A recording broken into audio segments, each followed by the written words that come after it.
Well, this is a really nice day to be sitting out in the garden, but we're going to go in and we're going to go where the piano is. We can't bring the piano outside. So let's get in. We're going to get started on how I got over being so terrified of the piano. And as the title says, the piano won't bite. Let's see how it works. Well, here I am down at the piano, and the camera is way up on the dining room table near the chandelier, and we'll just have to go with this. But this is an introduction to not to be afraid of the piano, which I have been most of my life. In the 7th grade, 8th grade, I started taking piano lessons, and I was scared to death, literally, every time I went to have a lesson, because I somehow could not figure out where the sounds were on the piano. So, of course, I learned the scale, I learned Bach, I learned all these things, and I learned how to hold my hands with pennies on them. But it really scared the heck out of me, and it wasn't a fun thing. It was something I wanted to do, so I stuck with it for 2 years. But I really wanted to play the organ, which is what I'm doing now, too. Well, it's the pipe organ in a big church. But the point is that I have just discovered in the last 2 years that you don't have to know that much about music. You are a natural musician. We all have a sense of rhythm. If we're in sports, if we're just anything we do, we're conscious of rhythm. And that's the basis of all of it. So I'm going to show you that these keys, which are 7 notes if you stop and think about it for each octave.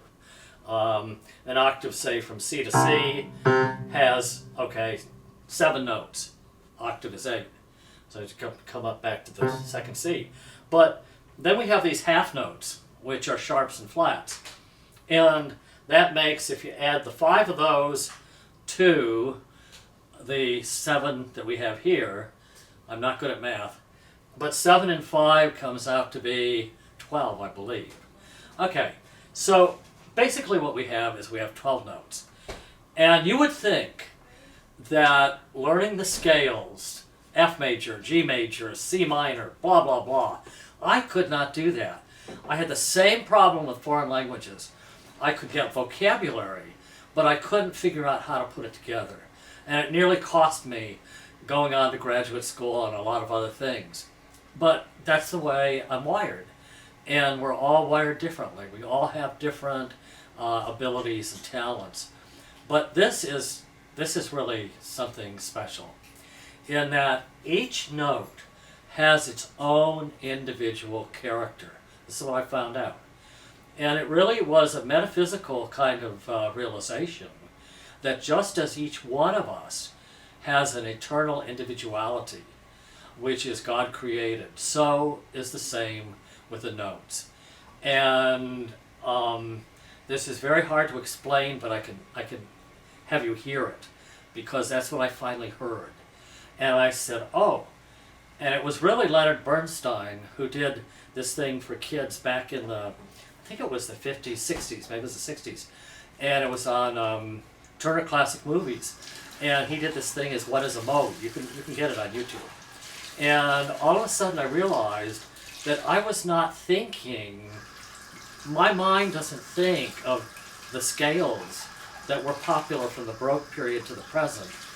But I went back into the ancient Greek with the modes, and somehow I understood what he said. So I sat down at the piano and I started playing with no music. I mean, no written music. And all of a sudden I discovered sounds that were there from the beginning of music. Sounds that are in the wind outside in the garden. Sounds that are at the shore with the waves. It was all there. And everything I had heard for my whole life was there. What do I mean? In our memory, we have an audio memory just as we have a visual memory.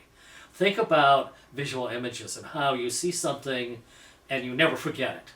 You see a picture in the newspaper, you see a picture on television, and it haunts you for your whole life. And this is what happens in music.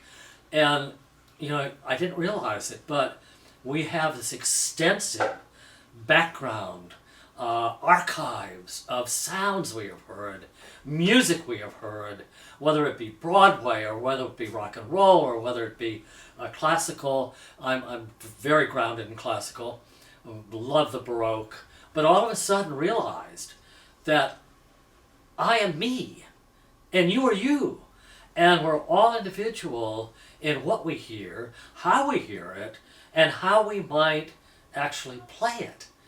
And I thought, oh, you know, I love going to live performances, but I couldn't do anything on my own. So I had this feeling that if I could do this, and this is what happened, I sat down and I had no regard to, well, actually this is a funny story. I was at somebody's house and I started playing all the black keys. That's the pentatonic scale. Pentatonic scale, you know, sounds very oriental.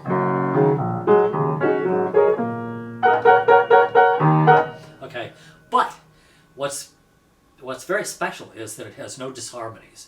So it doesn't matter what you play, you will not have a wrong, in quotes, note.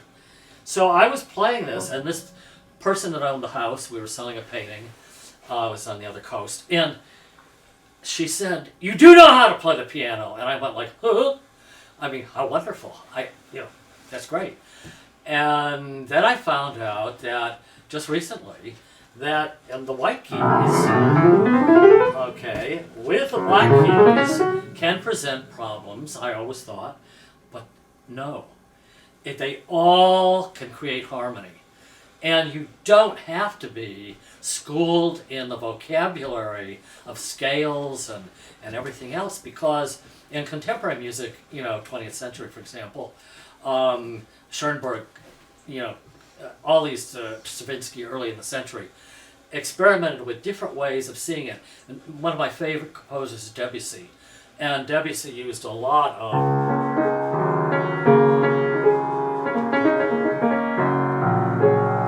the pentatonic scale. That was a very big thing. The Oriental things in art and in music and Impressionism. And so, even though he was called an Impressionist in music, he didn't like that term, but he was.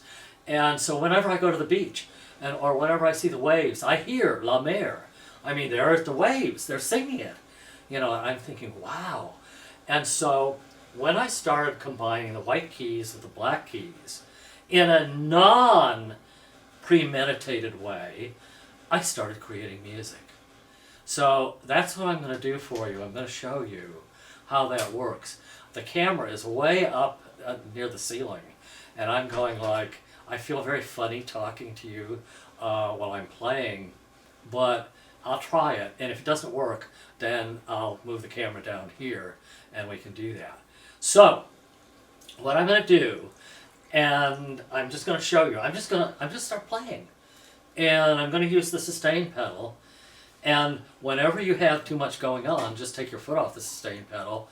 As long as you've got things that go together, which most of it will be, then you can leave the sustain pedal on. It gives you a nice kind of thing. The piano is really an incredible instrument, that it has so much variation in dynamics. It can be very, very soft, of course, pianissimo. It can be very loud, piano-forte, fortissimo. So that's what we call the piano-forte, which was invented in, the 1820s or so, where composers like Beethoven, romantic composers, and you can do that. And you don't have to know anything really about music. Just listen to your heart, listen what your ears are, able to understand, and just go with rhythm. For example, I'll just play a little thing. This would be very simple. Okay.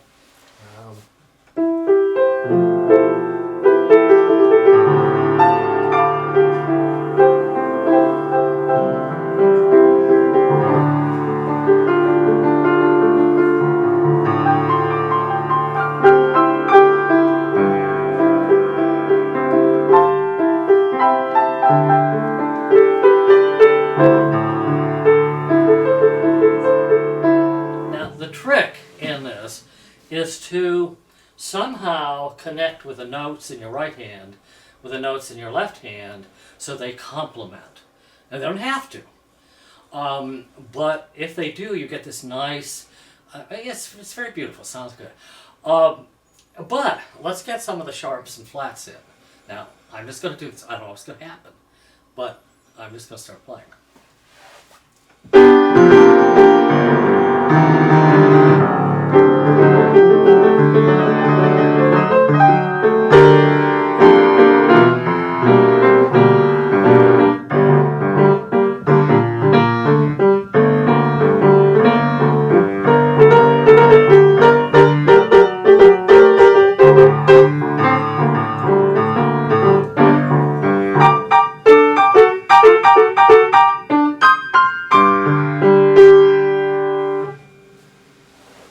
I don't know what that was, but it was kind of fun. So I'm going to bring the camera down here so I feel a little more comfortable, and we'll carry on from there. So don't go away. I'll be right back. Oh, there I am. Hey, this is pretty good. I moved the camera down from up near the ceiling.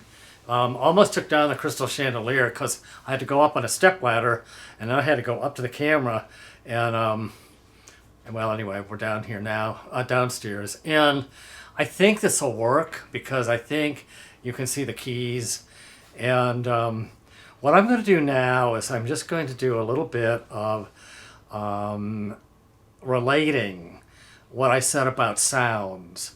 And what it is, and this is true of the pipe organ to a huge degree, a little bit less with the piano, but it's still the same thing. And that is that each note, as I mentioned, has its own character. So what I'm going to do is I'm going to turn around and I'm going to be talking. Hopefully it'll work.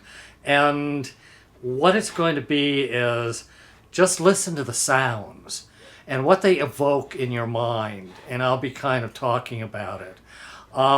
This really all started with playing for the dogs up in Maine, the puppies, Great Dane puppies. And this was like almost 3 years ago. And I was by myself. My son Matthew was upstairs. He rarely comes downstairs. And what happened was I would play like Mozart's operas, and they would go looking all over the house for whoever was singing the operas. So I explained to them what opera was, and they loved music, just loved music, and especially choral music. So I started working with the piano when we got back to Tampa. I had a keyboard up there, and I have the piano down here, and the organ in the studio, but it's an electric organ, so I don't use it anymore. But what it was, I would play things for them, like, now you're going to be growling at the dog across the street, and I'd play on the piano. And I'd say, and then you've got the cats that you really want to, run after. And I'd do it, with the keys up with them, And so I was making up all these stories for the dogs. And they loved it. They really loved it. And so then I started playing for myself and my wife, because the piano's next to the kitchen. And she loved it. She said, oh, I feel so rich. I feel like I've got, a pianist that's living in the house that's playing. And then I got a little bolder, and when people were over, and Montague and I, because Montague's so big, and he scares people, he really scared people. And so we would be, you could actually see where people were dining outside in the garden room, because the windows would be open, the piano was right here, and the kitchen, so, anyway. And so Montague would be with me, and I would be playing while people were eating and conversing, and I started to lose my fear of performing in front of people, which had always haunted me. And I just had a ball. And one of the people had her doctorate in musicology, and when she left, she said, she's a business associate as well, she said, I really was so happy with the good music that, I heard. And I thought, oh my gosh, what a compliment. Because I'm so used to being criticized, for just about everything, it seems. People love to pick and they love to, critique you, and I don't know why. As an educator, I've always been very much of the opinion that you support, any student or any person that you meet, and, just build up on the strong points that you see in that person. But it seems very popular to be quite the opposite in, our culture. So anyway, I was kind of emboldened, if you will, and I kept on playing. And I played and I played, and I play up to 4 hours a day now, on the piano or the organ or both or whatever. And so here we go. I'm going to show you. I'm going to turn around so I won't be speaking directly to you. But I'm going to go over some of the things that I found with this idea of what is it you really hear, and it's in your memory. So I'm going to start with the idea of wanting to play something tranquil, for dinner guests, maybe for people that are having a hard time going to sleep, and something restful.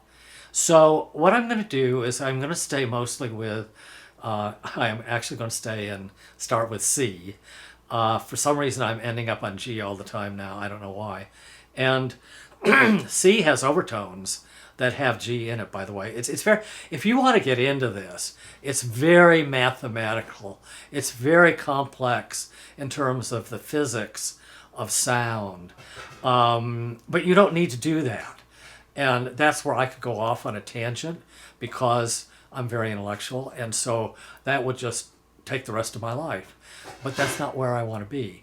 I don't want to be doing that. I want to be enjoying what I am able to create, and for others to enjoy it in the household or in the church as well. So here we go. I'm going to turn around so hopefully you'll be able to see. Now the first thing is that if we have C, we have all these C's. We have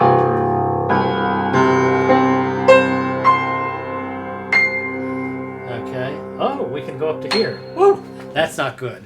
And we do have the piano tune at least once a year. But anyway, the C, each C is really different. So if I say here's middle C, okay, but this C above it has a different quality entirely. That one is delicate, and this one is almost like crystal when you clink two crystals together, like I did on the chandelier. Okay, down here, oh, listen to that guy. And on most pianos, when you get that low, it starts to growl a bit. So I use that a lot with the dogs when I want to make them growl. Okay, but they're all different. So if you kind of think about it, it's like a family of individuals, and every C has a different kind of character. And so for each of the notes, it's amazing. And generally what you do is you play three notes together. If you're doing traditional, like for example, I'm working with hymns, we have four notes in a row, usually, okay, for each time you strike, you play. So if, and we're doing like two notes, two notes, two notes, two notes, two notes, two notes, whatever. Or three notes, or whatever. Most chords are three notes.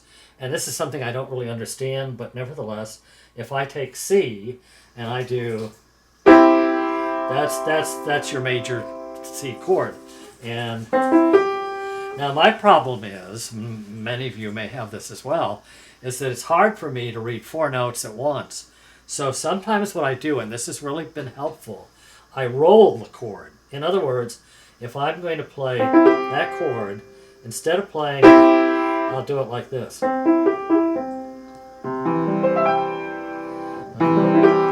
with the sustain pedal, I get this really nice rich sound. It's very lovely. Now if I want to go into a minor, of course. Now, speaking of minor, notice how all of these things that you play evoke emotions, evoke experiences that you've had in music somewhere at some time. So let's say we're thinking about a murder mystery, and especially films like, I have a degree in film too. Anyway, films from the 40s, early 50s, psychodramas, and so you get stuff like this. Okay, I'm just gonna play a little bit, and we're going to do this. These aren't, well, there's kind of chords, but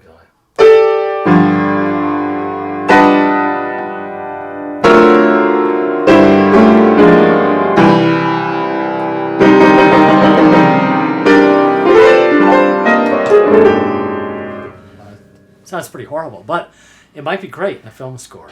And so that would be very like unnerving and so forth, and there was dissonance in that, of course. But let's say you want to do something very peaceful. Okay, so I'm going to stick with like this chord. I'm going to invert it.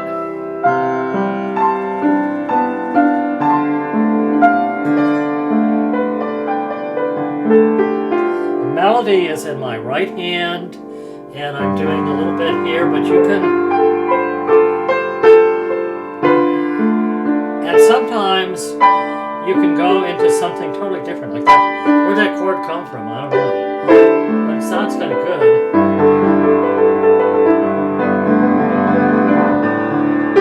And what you want to do is kind of repeat some of what you come up with as a melody here. So let's say we go like this.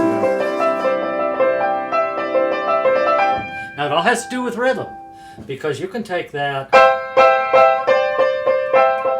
but if you're doing something like this, so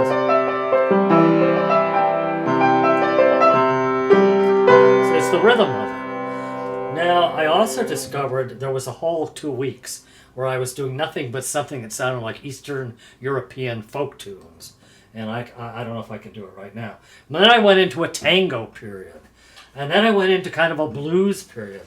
But I never know what's going to happen. But it's all based on rhythm. For example, if I take, and I'm not going to even look at the keys basically, but I'm going to establish a rhythm, okay? And I'm going to use notes that go together like that, okay? Adjacent notes. I'm going to use things that are like, what can I say? Together. Okay, 2 notes that are adjacent. Some of these are really wild. Watch.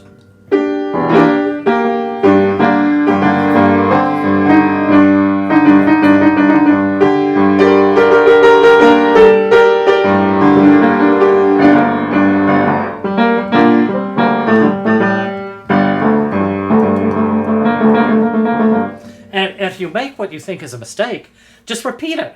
And it sounds like something that was intentional. And that's the whole thing, because that's what you do in painting. That's what you do in theater.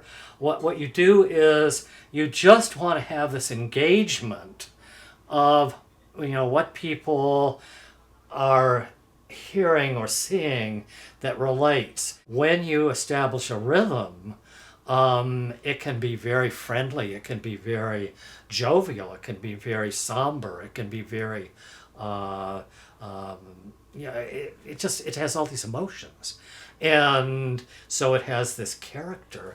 So I'm going to just try, I'm going to see if I can do something where I use the black and the white keys and kind of do something you might dance to. I'm not sure. Let's see what happens.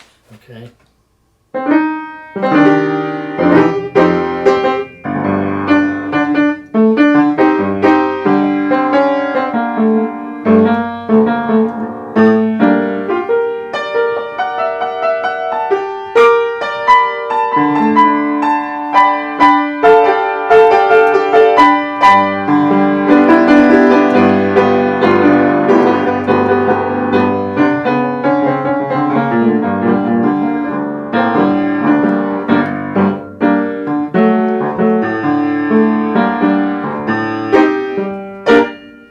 Well, you get the idea. That wasn't anything extraordinary, but you get to see that if you just start playing, the things that'll happen will amaze you.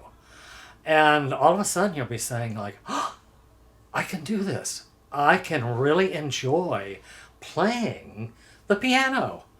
Okay, I'm going to stop right there because that's more than enough introduction. And if I can think of a sequel to this, I'll do it. Certainly if you watch this and you want to have me answer questions, comments, I will do that. But just see what you can do. Have fun. This is a marvelous instrument and you can use it as your voice.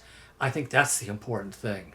You can actually use this as your voice to those you love, those people that are in your household, your guests. And it's really nice because this improvisation is what it is, of course, doesn't tie you to having put anything in stone. With the improvisational music, it's like your speech. It's like what you say to your wife. It's what you say to your kids. It's like what you say to your friends, and it has this ephemeral, not I don't say ephemeral quality, but it is like living. It is like breathing. It is like speaking. It's the poetry of life, and that's the thought I'd like to leave you with. So thank you very much, and I hope you have a lot of fun, with these ideas. Okay.